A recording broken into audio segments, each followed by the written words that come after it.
Olá pessoal, tudo bem? Meu nome é Érico Pinto, sou sócio da DataCont Consultoria e Assessoria Contábil e estamos aqui inaugurando o nosso primeiro podcast, o DataCont em Pauta. O Brasil está passando por diversas mudanças de legislação, principalmente com relação à reforma tributária, mudança na legislação do imposto de renda na pessoa física, né? ou a reforma dos tributos. E dentro dessa necessidade de levar conhecimento para o público empresariado, para os nossos clientes, para os nossos amigos, criou-se a ideia de a gente construir esse podcast que vai levar essas informações para vocês e a gente espera contribuir bastante para a sociedade, para o nosso cliente, trazendo informação, explicando essa reforma, explicando a legislação, de forma que vocês consigam entender o que está acontecendo. Eu estou aqui hoje com meu sócio e irmão, o Albérico Moraes, sócio também da DataCont, e com os convidados, com grande honra e prazer, nossos amigos Fábio Lima e Alexandre Albuquerque, sócios da Ivo Barbosa Advocacia.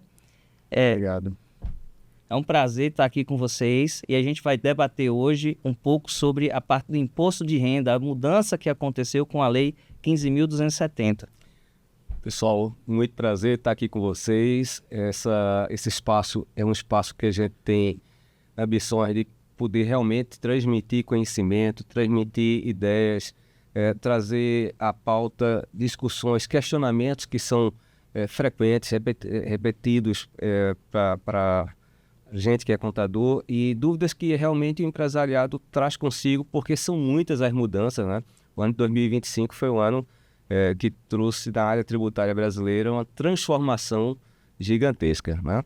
E agora, janeiro de 2026, o dinheiro foi saindo das empresas, os empresários foram pagando os lucros e segundo o decêndio de fevereiro já tem que fazer o recolhimento do novo imposto, o imposto de alta renda, o imposto que é para aqueles que tiveram rendimentos acima de R$50 mil na retirada das empresas, né?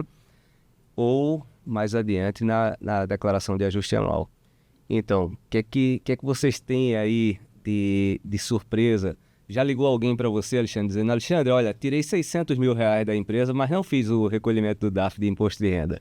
Ainda não, viu? Esse eu estou até querendo que ele venha e ligue dizendo que já tirou 600. Mas a expectativa de tirar 600 mil ao longo do ano não é uma expectativa fora do comum. Quando você vai para o meio empresarial, um rendimento de R$50 mil por mês é um rendimento importante, é um rendimento relevante. A gente não está tratando ali de um micro, um mini empresário, mas o empresário de porte médio, porte alto, tem um saque de dividendos nessa ordem e tem que estar atento, porque a partir de agora, na hora que ele fizer esse resgate do dividendo acima de 50 mil, vai ter que pagar imposto. E aí é interessante, né? Porque, veja, a reforma da renda, ela é uma reforma em doses homeopáticas, né? Então, você vê, ela já vem desde a tributação do crédito presumido, né? Agora estamos começando a vivenciar essa questão da reforma da renda para a pessoa física, né? A tributação dos dividendos, que se disse dividendos, mas não é dividendos, né? Ao final, a gente agora no mês a mês vai ser dos dividendos, mas ao final, na declaração de ajustes, isso vai tudo para um bolo para ter um novo imposto, né?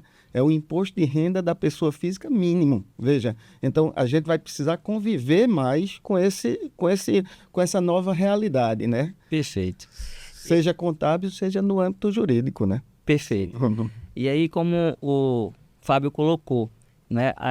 Eu vou fazer uma retirada de dividendos. Mas eu não retiro 600 mil de uma vez. Eu vou retirando de pouquinho, vou retirar 40 mil por mês de cada empresa, porque aí eu não vou ter imposto de renda para pagar. E aí como é que fica quando a gente for fazer o ajuste anual, Alexandre?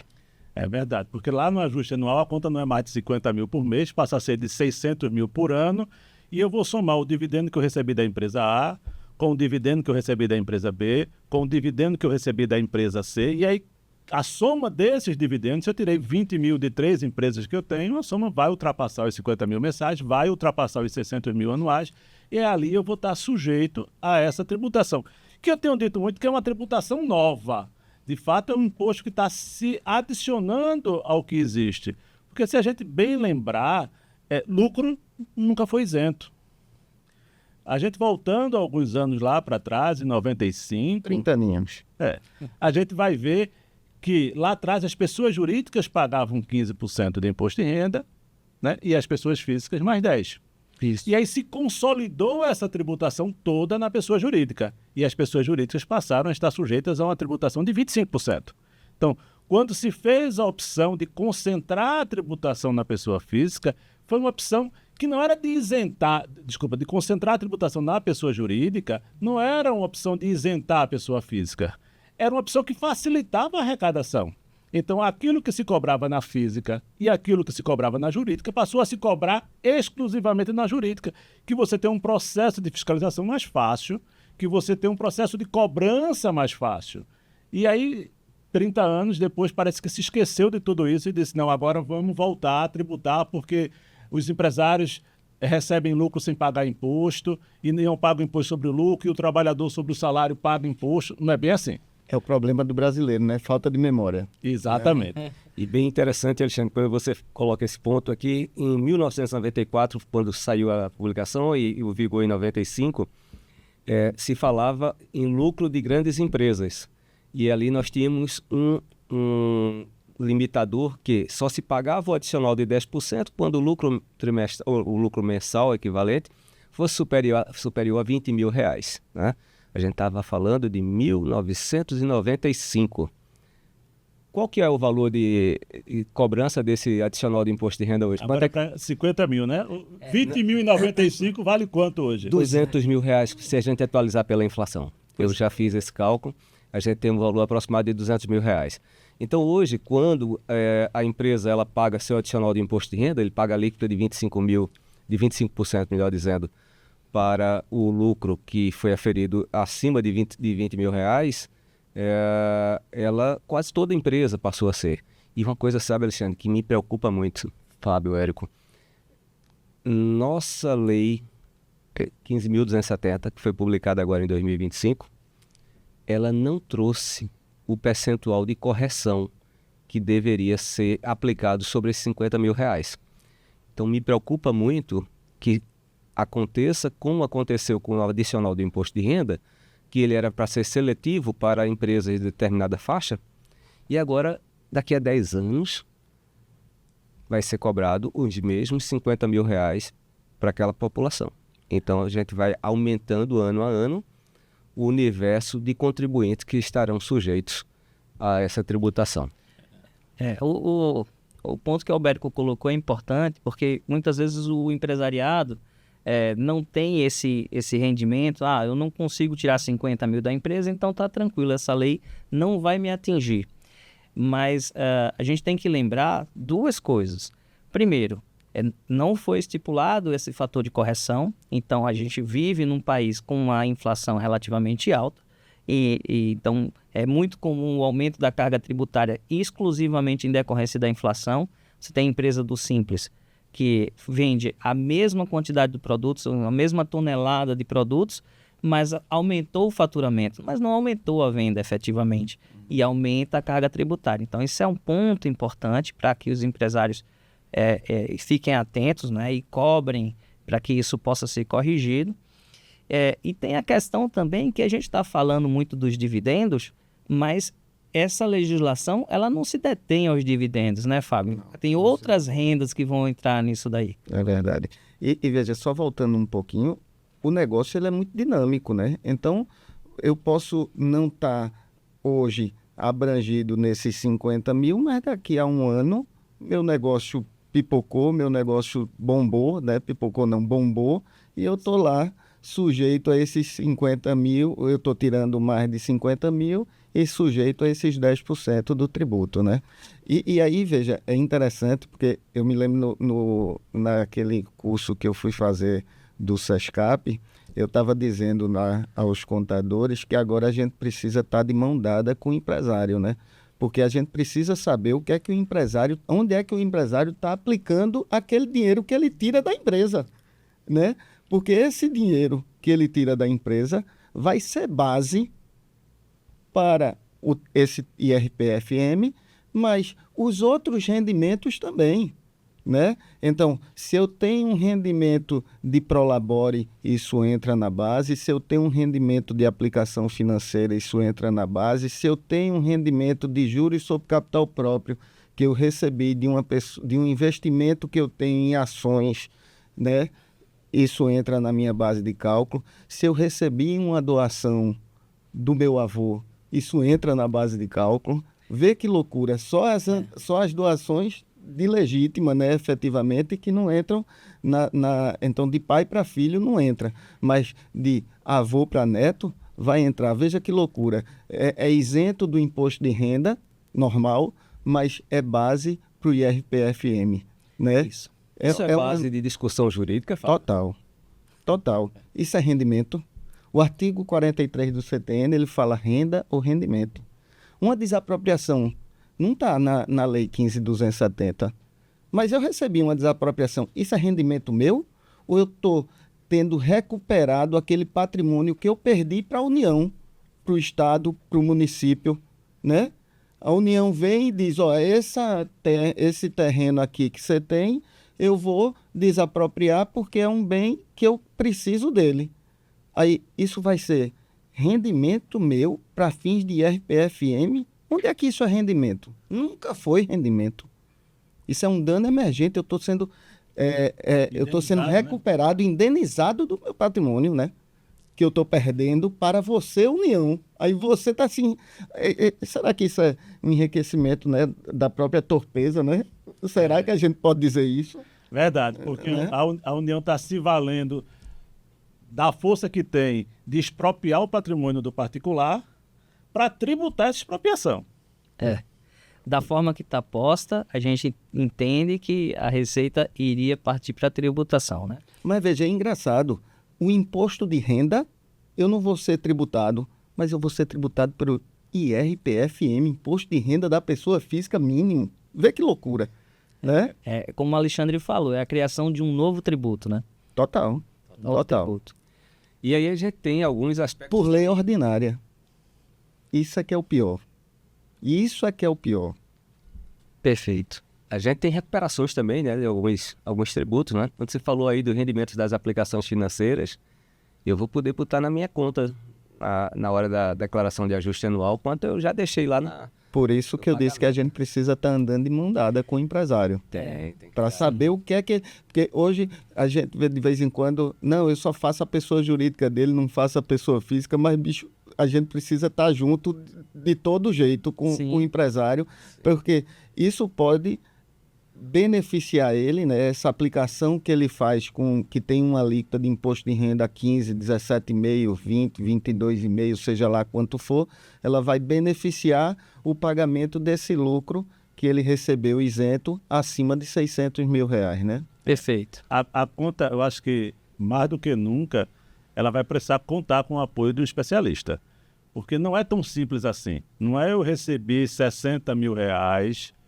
de dividendo e eu vou pagar 10% de 60 mil. Primeiro que você tem uma alíquota que vai variar, principalmente para quem está no intervalo de 600 até 1.200.000. Perfeito. Essa alíquota não será de 10%, ela vai gradualmente sendo elevada. Depois eu vou poder pagar esses 10%, né, ou compensar desses 10%, aquela tributação que veio da pessoa jurídica. Então, se a pessoa jurídica que me pagou o rendimento tinha uma tributação efetiva de 30%, eu só seria obrigado a pagar mais 4%. Se ela tinha uma tributação de 34%, eu só não seria obrigado a pagar mais nada. Então, essa é uma conta que envolve pessoa jurídica e pessoa física.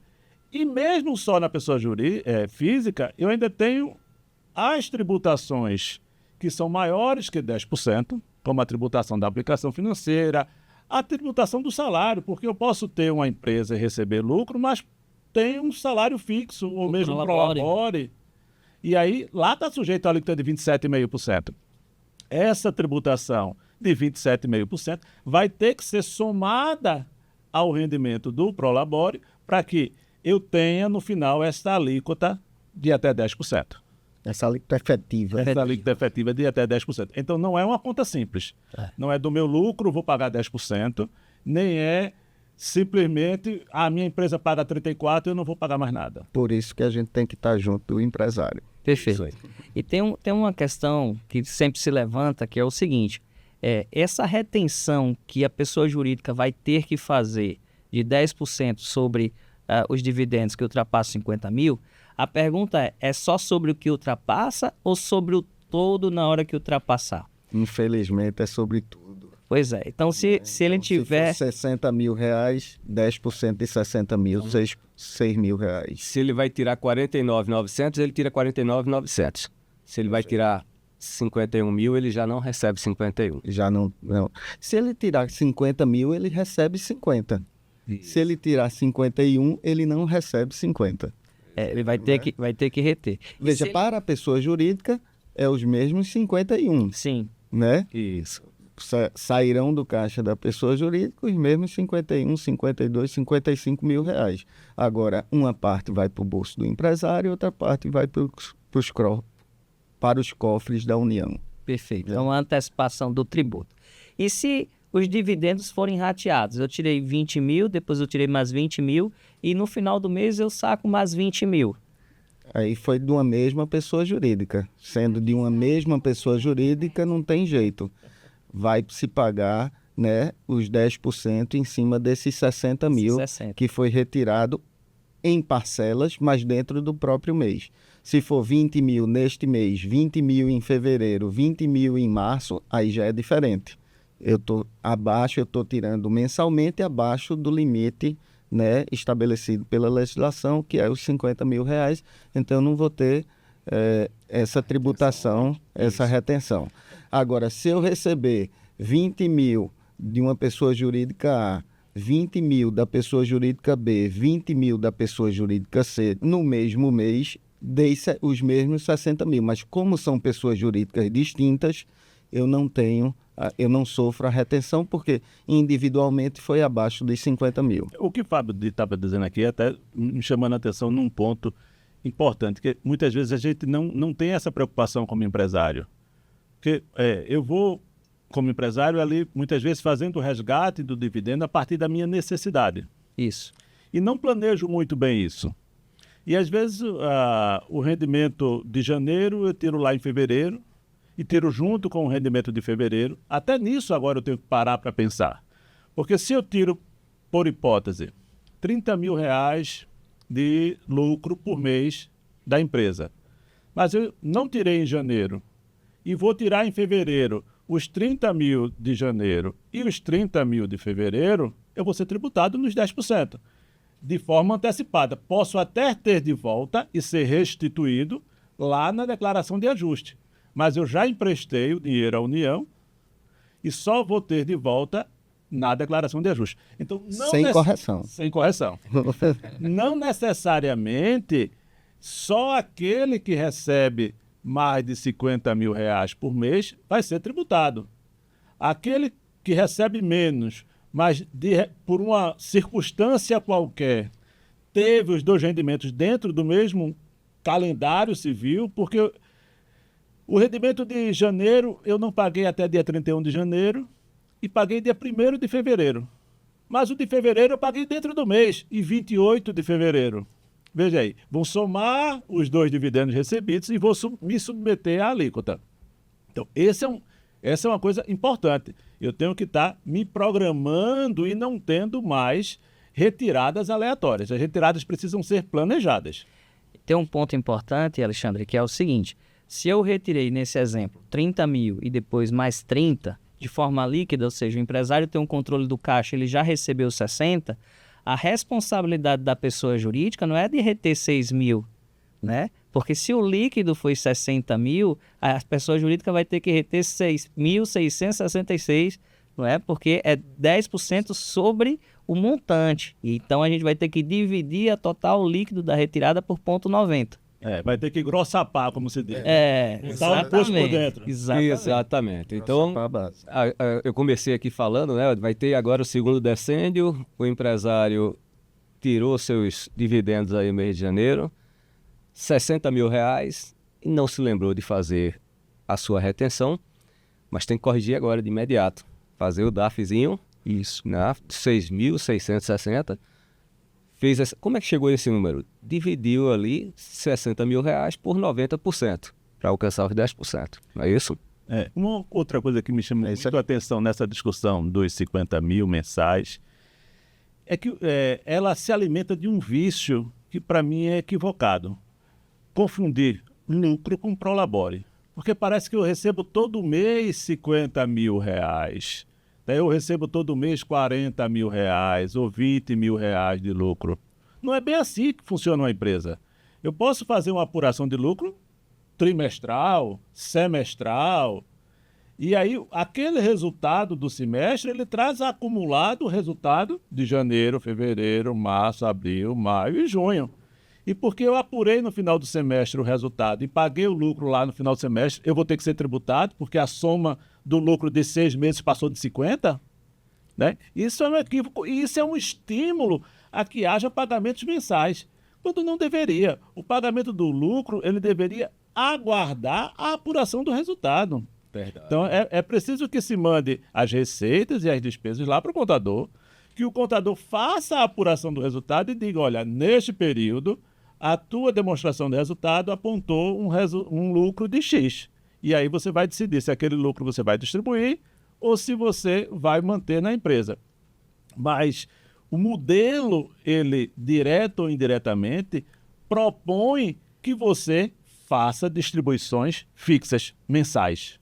O que não deveria acontecer. As distribuições deveriam acontecer sempre que os resultados fossem fechados e apurados e conforme, inclusive, a necessidade da empresa. Porque a empresa pode ter, em janeiro, uma necessidade de caixa e eu não poder tirar naquele mês de janeiro. Eu deveria deixar o dinheiro ali no mês de janeiro, porque eu estou formando um estoque que vou vender no carnaval.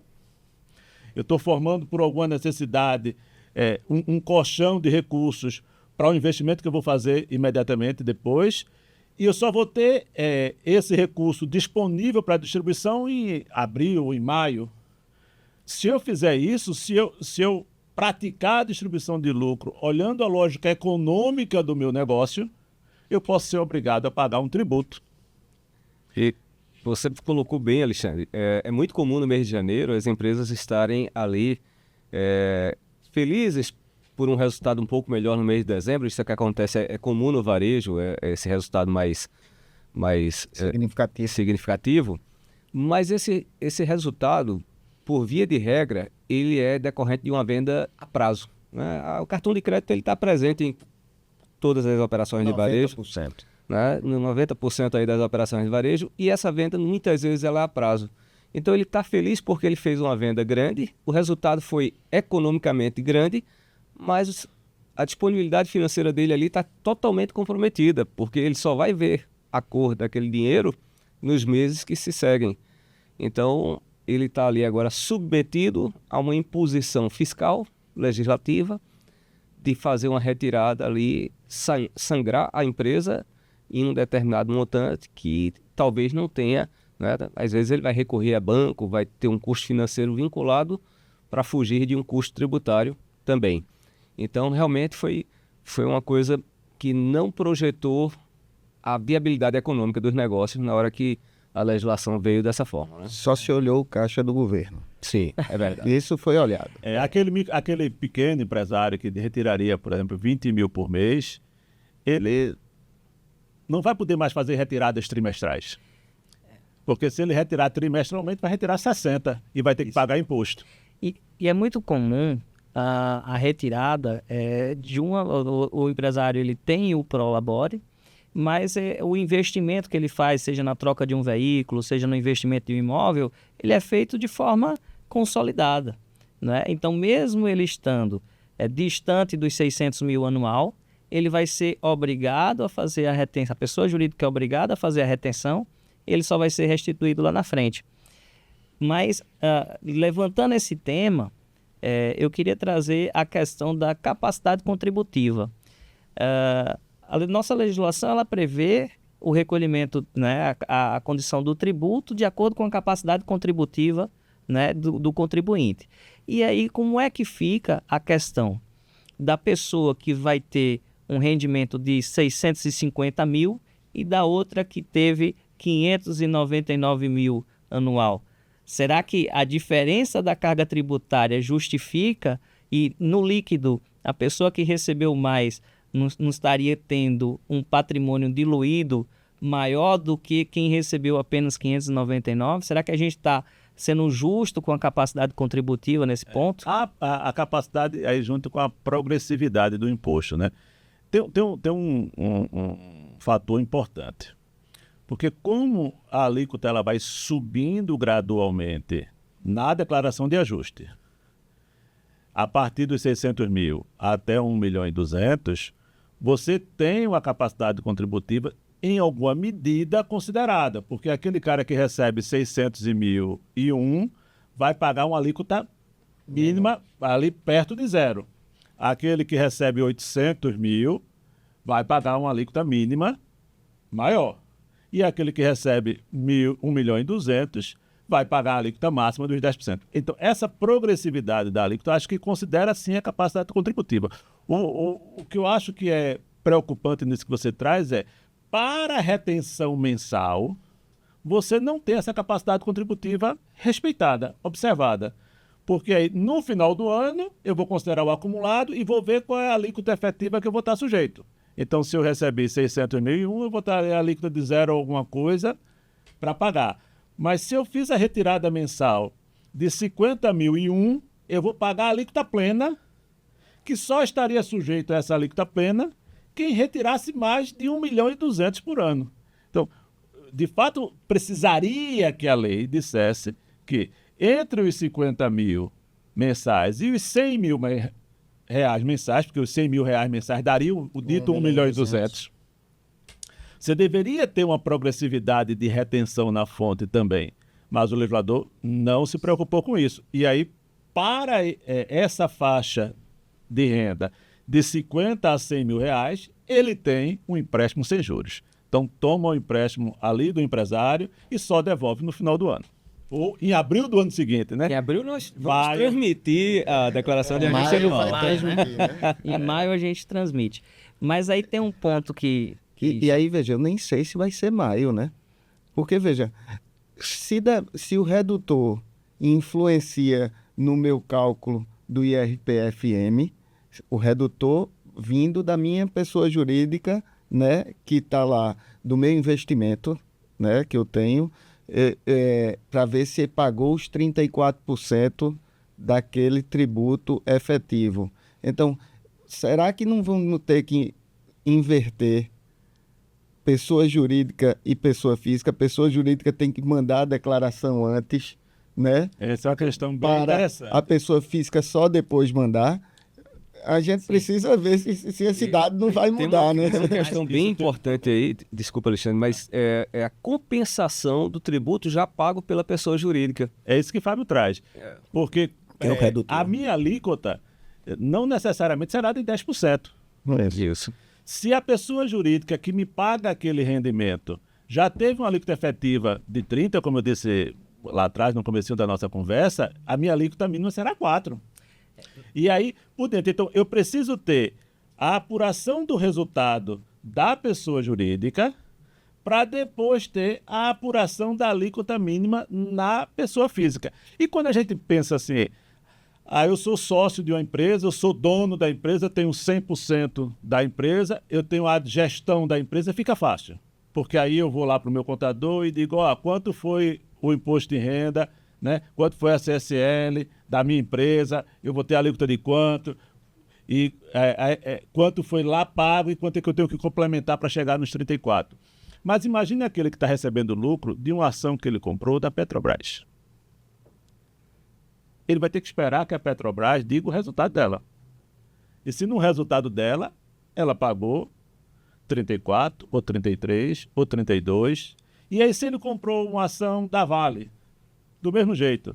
E se ele é um investidor de um negócio que ele não tem a administração, mas ele entrou ali como investidor anjo. E aí colocou dinheiro na empresa, mas não está ali participando do dia a dia dela. Ele vai ter que esperar e saber qual é o resultado daquela empresa. Então, você tem a necessidade para a sua declaração de um conjunto de informações tão grande que o que o Fábio coloca é verdade. vai ser possível entregar a declaração de imposto de renda da pessoa física antes que a pessoa jurídica entregue a sua? Me parece que não. Então, das duas, uma. Ou a declaração da pessoa física vai ser adiada para depois da pessoa jurídica, ou a declaração da pessoa jurídica será antecipada. Se eu tivesse que apostar aqui, a declaração da pessoa jurídica vai ser antecipada. Essa é a minha aposta. Não vamos desejar o mal, né? Vamos ter esperança que tudo vai correr bem. Para nós contadores, né? Não vamos desejar o mal, porque isso vai ser um pandemônio para a gente. Né? A dificuldade já é muito grande, porque a gente está falando muito aqui do empresário que tem como principal fonte de renda os dividendos, mas a gente tem a figura do profissional autônomo. Então, muitas vezes você é o empresário, mas você também tem a sua atividade autônoma. E isso também é impactado nessa mudança de legislação, né? E aí eu pergunto a você, será que da forma que está para o autônomo, tá correto, está justo? O que é que está sendo previsto para o imposto de renda pessoa física mínimo? Justo nada, zero. Porque, veja, o autônomo, ele faz o livro caixa, perfeito? Então, imagine um advogado que é autônomo, não tem sua pessoa jurídica, mas faz lá seu livro caixa bonitinho e ele teve lá rendimentos de 1.200.000. Graças a Deus teve lá um rendimento de 1.200.000. E teve despesas no livro caixa comprovadas de 1 milhão. Então, seu rendimento só foi quanto? De 200 mil reais. Perfeito? Que ele vai, nesses 200 mil, pagar o imposto de renda da pessoa física dele normal. Só que, como ele teve um rendimento de 1.200.000, uma receita de 1.200.000, ele vai para o topo da alíquota do IRPF-M, porque ele não vai abater os 1 milhão, entendeu? De despesa que ele tem. Não é igual ao produtor rural. O produtor rural está lá na legislação dizendo que é só o ganho de capital, mas o autônomo não está não. O ganho de capital não, o resultado da atividade rural, o resultado da atividade de autônomo. Não está na 15.270 não. Então isso é um ponto preocupante muito. Para ele alcança aí todos aqueles profissionais liberais. Você colocou o exemplo do advogado, só para esclarecer os ouvintes, né, quando o Fábio coloca o livro caixa, são todas as despesas da atividade empresarial que aquele profissional exerce. Então, o aluguel da sala comercial que ele ocupa, o pagamento da conta de energia, o pagamento dos funcionários que ali laboram, compra de equipamentos, compra de insumos para prestação de serviços. Então, a gente está estendendo essa realidade para médicos, dentistas e todos os outros profissionais, engenheiros que exercem na sua pessoa física. Corretor de imóveis. Isso. Eles não recebem líquido aquela renda. Claro que não. Eles têm um exercício equiparado à atividade empresarial, sendo que ele exerce na pessoa física, no seu CPF. E ele tem ali, vinculado a esse exercício, todas as despesas que são inerentes àquela atividade. Alexandre, todas as receitas vão entrar para efeito do IRPF-M ou existem exceções? Existem exceções. Nem todos os rendimentos entram na conta. Em especial aqueles rendimentos que são isentos. Por exemplo, uma aplicação financeira no LCI, num CRI, num CRA, que hoje é isento, ele não vai entrar na conta. Até no projeto inicial isso entrava na conta, mas já na redação final se tirou boa parte desses rendimentos isentos. Eles não entram nessa formação da base do 1.200.000 ou dos 600 mil. Esses vão estar fora da base. O que vai entrar na base como regra são aqueles rendimentos tributáveis, um CDB ou até uma doação que eu recebi que não é antecipação da legítima, né? Esses entram, são somados à base para definir se eu vou me sujeitar ou não à alíquota de 1.200.000. E tem uma coisa que você estava falando, eu estava aqui matutando e pensando, que às vezes a gente olha esse discurso e esse debate todo, aí faz... Mas você está protegendo o rico, porque não está olhando que quem recebe 50 mil reais por mês é um super rico. O que a gente está vendo aqui nessa mesa de debate é que a gente está muito longe dos super ricos. O exemplo do autônomo, ele é muito bom para que a gente enxergue isso. Porque apurado, eu cresci com uma lição, apurado não é lucro. Isso. né? E o regime de tributação confunde apurado com lucro. Até a empresa do lucro presumido, que ele cria uma sistemática própria de determinação do lucro, ela não observa efetivamente o resultado da companhia. Ele escolhe algumas despesas e diz, olha, essas despesas você tira, e tirando essas despesas da sua receita, o restante é dividendo, é lucro, e você tinha que ter a alíquota de 34% sobre isso. Não é bem assim. Então, a gente tem, e acho que esse debate aqui é importante, para que a gente lance luz sobre essa discussão, que não se trata apenas da tributação do super rico. O discurso que se tem de se tributar o super rico é um discurso que traz a atenção popular e traz uma aprovação generalizada. Mas para que se alcance isso, muita gente no meio do caminho vai ser injustiçada. Com certeza. E o grande alerta que essa mesa traz é isso, o autônomo, né? Aquele profissional que, como eu disse no outro exemplo, que juntou ali 2, 3 meses de lucro para tirar de uma vez só. Eu queria trazer também a preocupação com a correção, porque em análise similar com o adicional do imposto de renda das pessoas jurídicas, o congelamento dos R$20 mil para a cobrança do adicional lá em 1994, que a publicação da legislação é de 94, começou a vigorar em 95, então a gente está em 2026. São 30 anos. São Vamos mais fazer de 31 anos. São mais de 30 anos, vamos fazer 32, já 31 já fez da publicação.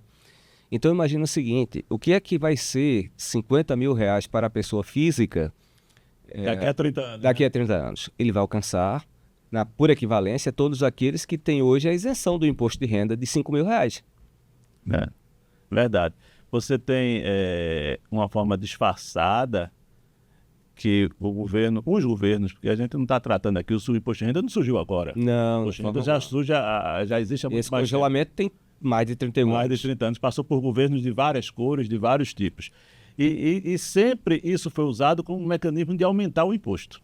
Eu mantenho a tabela sem correção e à medida que o trabalhador ou que o empresário tem o seu aumento de rendimento, ele vai pulando, saltando de faixas na tabela, passando a pagar tributo, quando lá na origem ele não tinha que pagar. Então, R$50 mil hoje, se nós pensarmos daqui a 30 anos, talvez equivale a receber 15. Hoje. E aí eu não seja um super rico. Isso. Né? Esse é um ponto de atenção. A gente experimenta isso na tabela do imposto de renda da pessoa física. Se a gente olhar os índices de atualização da tabela do imposto de renda da pessoa física, eles são bem distantes da inflação real. Então, a cada vez você salta na faixa da tributação da pessoa física, parecendo que você está ganhando mais. Eu aumento minha rede de arrasto, eu aumento a base de contribuintes. Eu não precisaria estar dando desconto agora de imposto de renda para alcançar o que recebe R$5 mil, porque a faixa mínima, se eu trouxesse correção da inflação, Já estaria é acima de 6 mil. Estaria acima de 6 mil. E outra coisa, da hora que eu não corrijo a tabela, como o que aconteceu agora com a própria lei 15.270 que a gente traz em debate, ela não trouxe correção de tabela. Né? Então, aquele profissional que é assalariado, que ganha 7.500, 8 mil, 9 mil, ele continua tendo sua renda aumentada em forma de tributação por esse congelamento da tabela de correção. É o que você traz. Lá atrás, eu me lembro bem, quando eu via alguém sujeito a uma alíquota de 27,5%, que é a maior alíquota, né? Sobre rendimentos ali assalariado, você dizia, rapaz, esse é o super rico. Eu queria ganhar salário de super rico para pagar 27,5%. Só que agora o super rico é quem ganha 7.500. A tabela não veio sendo corrigida, então você teve um processo de migração daquele trabalhador que pagava as alíquotas inferiores para a alíquota máxima. Isso há 20 anos passados, 30 anos passados, era inconcebível você pensar que um trabalhador que recebe 5, 6 salários mínimos seria obrigado a pagar imposto de renda na alíquota máxima. Eu queria voltar o tema à questão da a carga efetiva da pessoa jurídica dos 34%.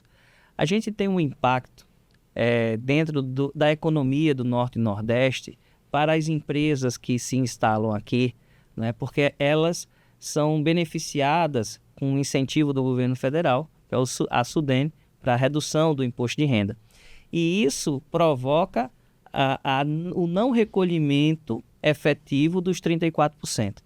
E isso acaba penalizando o empresário, porque vai jogá-lo na condição de tributar com a alíquota mínima efetiva.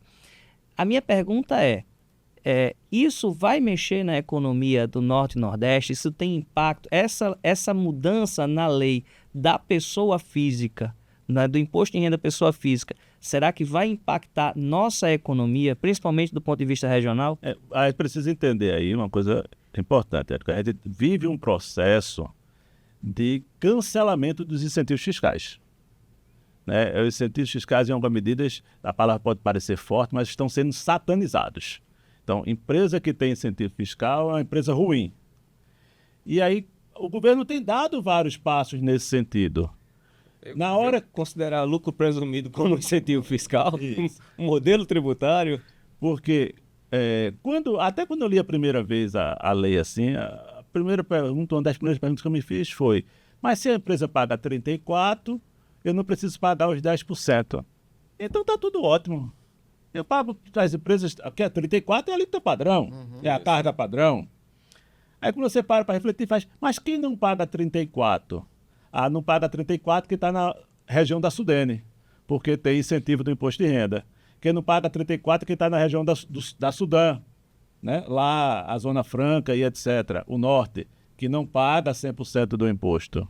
Então, o que você teve foi um conjunto de medidas, e essa é uma das medidas, que vem de forma direta ou indiretamente caçar o efeito financeiro dos benefícios fiscais.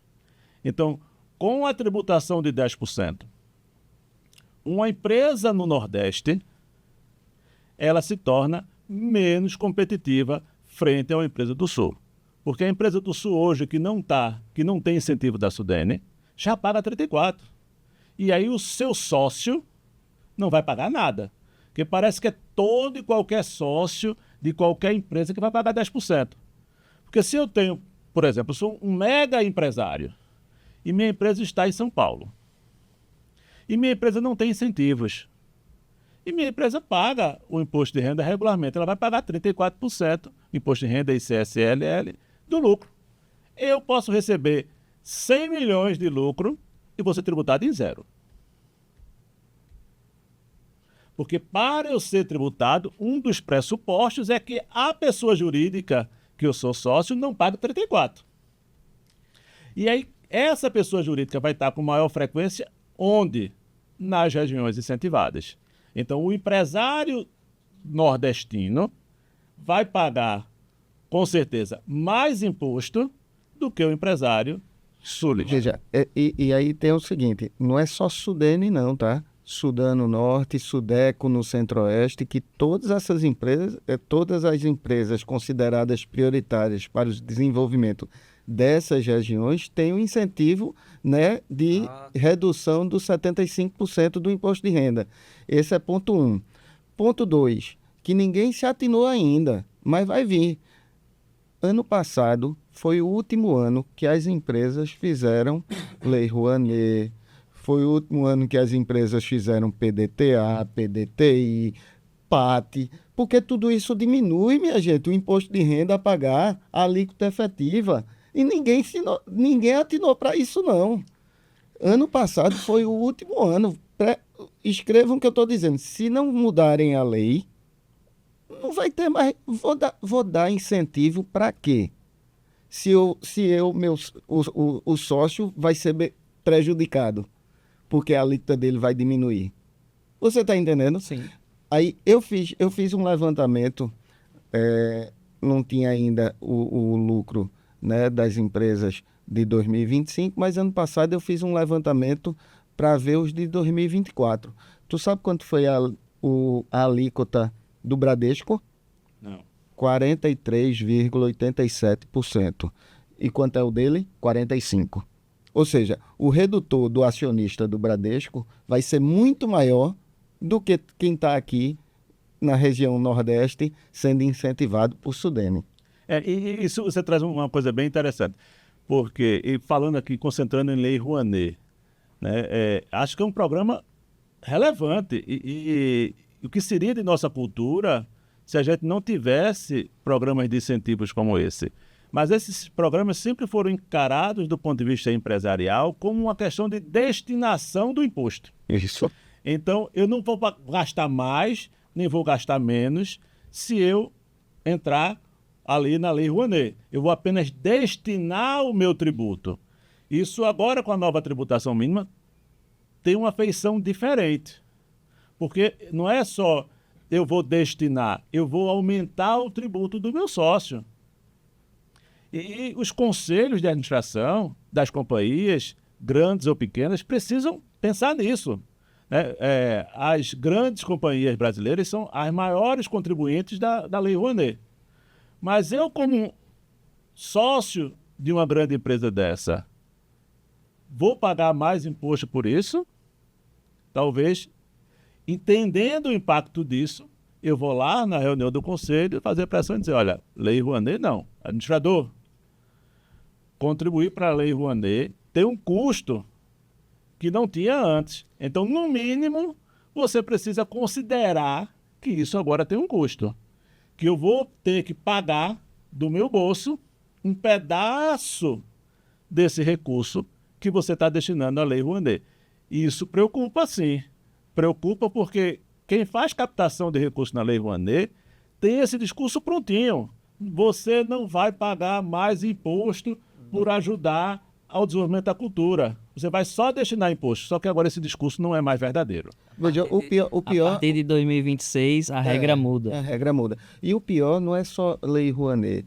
Veja, um fundo a uma doação ao idoso, Criança e adolescente, minha gente. Que você faz isso por quê? Porque você faz, poxa, aquela instituição, eu quero ajudar ela. Né? Então vou lá, vou fazer, já que o poder público não chega, deixa eu chegar, né? Deixa eu chegar junto e eu vou fazer isso para quê? Tu tá entendendo? Veja, eu vou fazer isso para quê não, né? Porque eu posso estar movido por aquilo, né? Eu quero fazer agora vai aquilo, ter um custo real. Mas se eu tiver outros sócios, um pode dizer, opa, não. Botar o dedo e dizer, não quero mais. Minha parte, não. Pague a minha parte. Isso, entendeu? Mas, Alexandre, eu queria fazer uma pergunta. Você deu o exemplo ainda há pouco do empresário, o mega empresário, que está situado lá no Sudeste e fez uma distribuição de lucros de 100 milhões de uma empresa que já paga os 34%. Mas, para não deixar dúvidas aqui para os nossos ouvintes, ele fez a distribuição de lucros, mas ele fez retenção na fonte. Só que ele vai ter a restituição. Não é isso? Isso. Veja só. Aqui, o exemplo lá do mega, hiper, extra empresário que recebeu 100 milhões de lucro, um prejuízo ou a consequência que ele vai ter é emprestar o dinheiro sem juros ao governo. Mas o governo toma emprestado e devolve. Agora, aquele empresário que é dono de uma empresa no Nordeste e que conta com incentivo de Sudene, não vai ser empréstimo, não. Ele vai dar ao governo e o governo vai ficar para ele. Esse é o aumento da carga tributária. Então eu posso projetar aí para esse seu cliente, aí, os megas empresários que vão tirar os 100 milhões, ele pode deixar ali na empresa aplicado aqueles recursos durante todo o exercício fiscal, para tirar no final de dezembro, né? Porque já que ele vai fazer um empréstimo sem juros ao governo, se ele tira em dezembro, ele empresta por menos tempo. Isso aí. O ruim de tudo isso é o seguinte, porque tudo é conta, né? Tudo você precisa botar na ponta do lápis. Aí você é uma empresa incentivada com Sudene e você tem uma grande quantia de recursos para tirar, mas você deixa lá na pessoa jurídica para só tirar em dezembro, né? Então, você vai aplicar o dinheiro. Aí a aplicação, a receita financeira não entra no cálculo da exploração, você diminui teu incentivo. Veja que loucura, né? Veja que loucura é o negócio. Tudo é conta, tudo você tem que botar na ponta do lápis. Eu queria puxar mais um debate com relação a essa questão, Hoje em dia é muito comum a gente ouvir a palavra holding, né? Vamos fazer uma holding. E aí os sócios, muitas vezes a pessoa física não é o verdadeiro sócio da pessoa jurídica. O sócio da pessoa jurídica é a holding da pessoa física. E aí tem que se ter muito cuidado com relação a essa questão de distribuição de lucro, porque a gente não está falando da distribuição de lucro da empresa operacional para a pessoa física, não é? Quais os cuidados que o empresário tem que ter se estiver dentro dessa figura, dessa cadeia de holding? Você traz uma questão bem interessante. Não é que 100% do lucro da empresa vai ser tributado em mais de 10%. O que vai ser tributado é aquela parcela do lucro que o empresário retirou. E aí, normalmente, pessoa física. E aí, normalmente, esta retirada, se é uma empresa sadia, não é uma empresa pequena, é uma retirada que corresponde à renda consumida. Eu vou fazer uma retirada lá da empresa do recurso que eu preciso para pagar os carnês que eu já fiz. Né? O que não tem carnê, eu vou continuar lá na pessoa jurídica, fazendo reinvestimentos na pessoa jurídica e não vou pagar os 34%. Isso para o pequeno, para o médio empresário, tem um peso relevante, porque ele não consegue, o carnê dele é quase o lucro total. Sim. Quando você vai para empresas de maior porte, aí essa diferença se torna relevante e aí, novamente, você tem uma distorção do processo de tributação. Porque o empresário continuou tendo direito àquele lucro, ele só não consumiu aquele lucro, e aí não consumindo aquele lucro, ele não vai ser obrigado a tributá-lo, e proporcionalmente ele vai estar pagando menos imposto do que aquele pequeno empresário que teve que consumir todo o lucro. Mas você puxou a temática da holding, Fábio queria... Não, só complementar, né? Muita gente tem holdings, o problema é, vamos lá, uma sociedade de contabilidade, uma sociedade de advocacia, uma sociedade médica, não pode ter holding. Pode. Depende. Advocacia não, mas contabilidade pode. Depende. Né? Então, o que a gente precisa entender é isso. Então, para esses casos assim, às vezes não vai surtir muito efeito, não vai ter condições de fazer. Mas uma sociedade empresária, você ter uma holding, até porque na holding você faz novos investimentos para comprar imóveis, né? Participações societárias, essas coisas, pode ser que vale a pena sim, né? Para que você, na hora de jogar para cima, você joga para a sua pessoa jurídica, para essa PJ fazer os investimentos. Perfeito. Né? Acho que vale a pena. Tem um tema também que eu acho que é bem interessante, e aí resgatar vocês que viveram essa vida de contador há mais tempo. Distribuição disfarçada de lucro. A gente nunca mais tem ouvido falar disso, né? Distribuição disfarçada de lucro virou... em 1994. Era uma palavra, uma expressão que não fazia mais parte do nosso dia a dia. Apesar de estar ainda no regulamento do imposto de renda, artigo 464, viu? Mas a figura. O impacto financeiro da distribuição disfarçada de lucro deixou de existir, né? Porque o lucro era isento, então não fazia sentido eu pôr uma despesa pessoal dentro da pessoa jurídica, né? Então eu ia comprar o carro para o meu uso particular, e aí comprava o carro pela pessoa jurídica e deixava a despesa lá na pessoa jurídica. Quando eu não tinha esses 10%, a Receita pouco se incomodava com isso. Porque se eu tivesse distribuído o lucro para o sócio e o sócio tivesse comprado o carro de uso particular dele no CPF, a tributação seria a mesma. Agora, como você tem regras diferentes, há uma tendência, e aí há uma preocupação maior que o contador deve ter, para que o sócio não comece a jogar na pessoa jurídica despesas que são da pessoa física. E aí você enche a pessoa jurídica dessas despesas e lá na frente você vai ter uma grande surpresa que chega o auditor da Receita Federal e faz, olha, essa despesa eu vou glosar, isso foi uma distribuição disfarçada de lucro. Você levantou um tema da possibilidade da distribuição disfarçada de lucro. Mas eu queria puxar para uma preocupação com relação às empresas tributadas no regime de lucro presumido. Em muitas atividades, você não tem, até pela dificuldade, como fazer a comprovação efetiva da despesa. Então, como a empresa é tributada no lucro presumido, muitas vezes aquelas despesas, você está em viagem no interior, você não tem é difícil arrumar a nota fiscal e tudo mais. Então, como você estava sendo tributado no lucro presumido, você não tinha preocupação em oficializar aquilo ali, acabava saindo tudo como dividendos, né? Mas não tinha impacto na tributação. Agora, o empresário que está no lucro presumido, que não conseguir comprovar efetivamente 100% das despesas, ele vai ser onerado com essa mudança.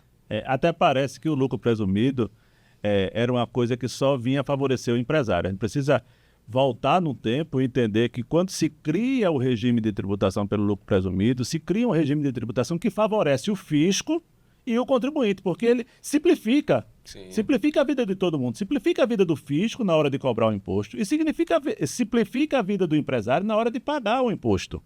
Então, o regime do lucro presumido, para além de ser um regime favorecido, ele é um regime que simplifica a apuração do imposto. Então, eu não preocupo a Receita, eu não preocupo o empresário. E muitas vezes recolhe até mais. Isso. Só que isso agora muda muito a regra do jogo, né? Uma empresa do lucro presumido pode ter seu sócio levado a uma tributação do adicional desses 10%, porque o lucro real dela não correspondeu àquele lucro contábil. Então, essa diferença vai cair aí no bolso do empresário que não viu o dinheiro, que o dinheiro foi gasto dentro da empresa, Dentro do operacional. E que ele agora vai ter que pagar imposto sobre aquilo, né? Isso. Que nunca viu nem comeu, só ouve falar. Pessoal, a gente está chegando no final do nosso DataConta em Pauta e eu queria aproveitar novamente agradecer a presença do Alexandre Albuquerque, do Fábio Lima, mas que vocês pudessem deixar um recado final, não tem pressa, a gente tem tempo, um recado final para o empresariado, um recado final para a sociedade, o que é que a gente pode, quais são os cuidados que a gente tem que ter, o que é que a gente tem que ficar atento, observar, quem que a gente tem que procurar para nos ajudar nesse desafio que vai ser essa mudança tributária até 2033, né? A gente vai estar falando de reforma, acho que até 2033. É verdade. Tem uma expressão que se usa muito, né? Dos tributos e da morte ninguém escapa. Mas no Brasil, para além disto, da complexidade de pagar tributo ninguém escapa. Porque aqui não é simples o Simples Nacional, aqui não é simples o lucro presumido, aqui não é simples muito menos o lucro real, e agora com esses 10%, mais uma pitada de complexidade, né? Então, acho que o empresário precisa estar atento. Esse debate ele é interessante, ele colabora no sentido de chamar a atenção do empresário para compreender que a vida tributária não pode ser relegada a segundo plano. Não dá para ele achar que eu já estou pagando, já veio o DAF, eu já pago tantos por cento de imposto e pronto. Não, a complexidade é grande. As ferramentas que o fisco hoje dispõe são ferramentas potentes. Sim. Então você tem cada vez mais cruzamento de dados, cada vez mais a identificação pelo próprio fisco do resultado real, do lucro real, do dividendo, do gasto efetivo que aquela pessoa física tem. Então, esse Big Brother financeiro, tributário, cada vez é maior. Então, se o empresário acha que isso não vai ter influência na vida dele, ele está se enganando. Ele está construindo um problema para lá na frente ele ter que pagar isso. E aí pagar, às vezes, ele já tendo gasto aquele recurso, já tendo utilizado aquele recurso em outras linhas. Eu acho que tudo isso traz atenção da importância de um bom contador, de uma boa assessoria contábil para a vida não só da pessoa jurídica, mas também para a vida da pessoa física. Era isso mesmo. Eu ia dizer, falta só fechar tem que ter uma excelente assessoria, né, contábil, tributária, porque senão hoje o tributo ele vai comer lucro, comer receita, comer tudo, né? do bolso do empresário. E aí a gente precisa entender que hoje a política de receita, né, de governo é muito na instituição, no aumento do tributo, na instituição de novos tributos. Estamos falando de um novo tributo, né? Aqui passamos quase uma hora falando de um novo tributo. Então, precisa sim ter um controle muito bem apurado. Contador não é só para emitir DARF, né? Não, ele tem que estar junto, como veja, vou repetir, né? Tem que estar junto, de mão dada com o cliente, com o contribuinte, para saber o que é que ele está fazendo, seja na pessoa jurídica, seja na pessoa física. Porque senão pode influenciar aí nesse danado desse IRPFM, esse imposto de renda da pessoa física mínimo, veja lá, né? Então, que tem bases de cálculo totalmente esdrúxulas, me perdoem a palavra, mas essa é a palavra real. Que você vê, o Supremo disse há 2, 3 anos que pensão alimentícia, quem recebe não é base de tributo do imposto de renda da pessoa física, mas vai ser base do IRPFM. Meu amigo, que negócio é esse? É o fisco, o fisco ou o governo, né, não aceitando perder. É isso, né? Então, ele não aceita perder, institui uma coisa nova. Por quê? Porque se lá na frente for considerado inconstitucional, mas é lá na frente, daqui a 20 anos, 30 anos, né? Porque nós vemos o judiciário lento, né? Então, eu acho que, voltando, ratificando suas palavras, Alexandre, precisa sim, o empresário precisa sim se cercar, né, de uma boa assessoria contábil, tributária, jurídica, para poder tocar bem esses negócios nesse Brasilzão que a gente vive, né? E até diria o seguinte, e aí um recado para o empresário, se desses 10 quilos aqui que a gente conversou, ele não entendeu 100 gramas, está na hora dele rever o que ele sabe de tributo, rever a assessoria dele e passar a se apropriar desse conhecimento. Não dá para ser empresário no Brasil, o tributo é o grande sócio, o governo é o grande sócio do meu negócio e não dá para eu ter uma regra tributária que eu entendo 10%, 5%, 0,5% dela. Eu tenho que me apropriar desse conhecimento e estar bem assessorado para isso. Perfeito. Albérico.